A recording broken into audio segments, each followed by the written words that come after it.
อยน่ะ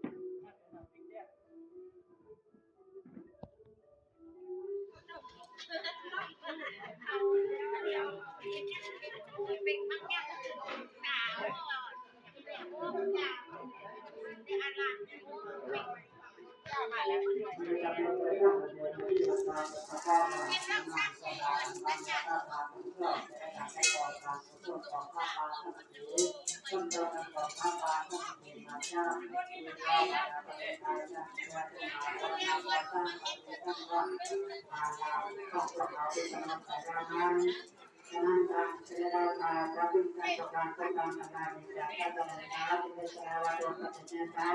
ที่ทำคุณทำมาทำอะไรก็ต้องมาเราดูกระแสจะทำมาปฏิมาสารการที่มีต่อไปแล้วก็มันต้องการแค่มีประกาศต้นการแล้วก็ไม่จะป่าได้นานอย่างที่สร้างประการไปเนี่ยคือทำงานอย่างนี้นะก็ได้ยังนั่งรถได้ยังนั่งได้การสาธารณะ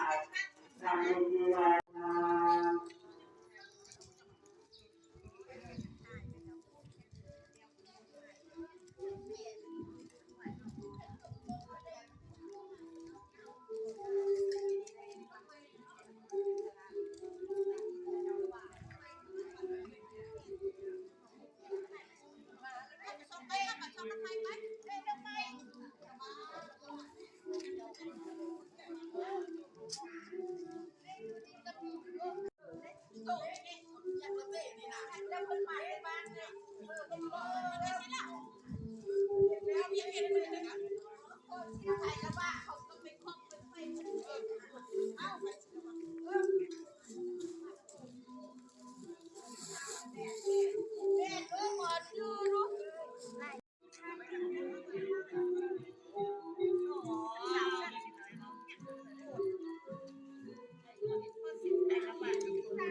ได้จะทำการต่อผู้ต้องหาตาสมัคร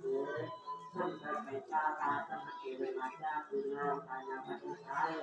เพื่อจะมาบริหารการสร้างความอาลัยของเราและจะ